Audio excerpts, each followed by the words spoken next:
I can't say I've ever been a huge racing fan, but it does seem pretty cool when you hear those engines and you just see how fast those guys are going. But the Dale Earnhardt story, I found that fascinating because although I'd always heard of him and I kind of knew who he was, but I don't follow the sport. But when I did my research about him and found out that the Daytona 500 was something that he tried year after year after year and just couldn't conquer it, but yet here's this great driver, winning these other races, one of the best in the field, and for some reason that particular race just eluded him. And so from a behavior change specialist standpoint, which is what I am, it just made me think about the thoughts that were going through his head year after year. What did that do to him psychologically, and what effect did that have on his race? What effect did that have on his preparation? Because I can't say whether he was clutch or not clutch, but when you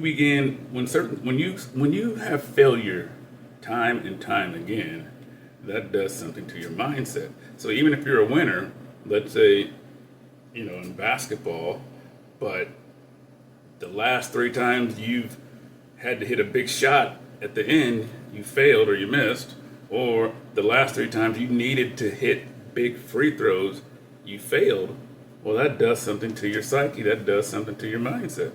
So I'm doing this series, The Clutch Mindset. It's about people coming through when under pressure in clutch situations, because in those situations there's a lot of things that can go on up here. A lot of people say somebody had ice water in their veins. No, it all starts up here. Clutch can be learned and it can be unlearned. It's all a matter of confidence, how you see yourself. So what I think is interesting is Earnhardt was a winner. So his self-image was of a winner. But this particular race, for some reason, he wasn't. And that's what's interesting, because most of you out there will never drive a professional race car. But there's situations that you're in that you just can't seem to conquer. The things you want to change about your life that you just can't seem to make it happen. And so that's the parallel. And so that's where my behavior box method comes in. Because, as I say, you can think outside the box, but you can't act outside it. You can think anything you want. You can come up with some crazy idea. You can think differently. Nothing's stopping you. But when you try to act differently than you normally do, it gets a lot more tougher. And we depend on willpower. But willpower alone is difficult. That's why it's hard to give up a particular addiction, because you're relying on willpower most of the time. That's why when you want to start something new, you want to start working out, or you want to start getting up early, you want to start going to bed early. If that's not how you see yourself, if that's not in your behavior code, it's going to be very difficult. Why? Because the moment you say you're going to do it, your subconscious says, no, you're not. No, you're not. Your subconscious says, I run this show. And your subconscious tries to keep you in your box. See what I'm saying? Your subconscious, when you can't do anything outside your box, your subconscious controls that. Your subconscious wants to keep you in the box. So it's all those negative thoughts that you hear telling you, let's say you want to work out. Your subconscious will bombard you with negative thoughts saying, you'll never lose weight. You're not going to get up early. You're going to quit. Yeah, go ahead, work out. Go. Yeah. You're going to quit. I'll give you one or 2 times. Okay, I'll give you a week. But you're going to quit because you always do. You know who that is talking to you? Those thoughts, those voices, that's your subconscious.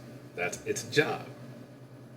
That is its job. And so in this particular case, like I said, it's not so much the case of Dale Earnhardt. I mean, it's fascinating. So that's what I'm saying. What was going through his mind year after year after year? there had to be negative thoughts. How did he deal with it? Did he have a sports psychologist? Was he seeing a therapist? I don't know. I don't know. But again, whenever something is repeated over and over and over again, this is how we learn, and we internalize it, and we begin to see ourselves that way. So you end up seeing yourself as not a winner, at least in this particular race. Doesn't mean he's not going to go out there and try his best, but again, how does that affect things? How does that affect his preparation? I really don't know how race car drivers practice or what do they do. But when you, in the back of your mind, if you're thinking I'm not going to win, maybe you don't get up as early. If you need to work out, maybe you don't work out as hard. Maybe you don't work out as long. Do they study the track or something? I don't know. But in the back of your mind, if you don't believe you're going to win, maybe you don't study as long. And sometimes all it takes is just that little bit amount to make all the difference. And so that's the case in real life. So again, a lot of you up there, you're never going to drive a race car, but there is something about your life that you want to change. What is your Daytona 500? What is your Daytona 500 that you want to conquer? That is the question. And you haven't been able to do it. And you're hoping willpower alone will make it happen.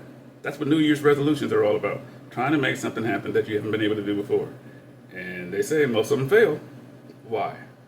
It's relying on willpower. So with my method, the behavior box, you can think outside the box, but you can't act outside the box. So what's the solution? You put that behavior in your box. And that's how I do that. I help you through a method I developed called mind surgery. If you want to hear a bit more about it, check out my website or check out the links on my social.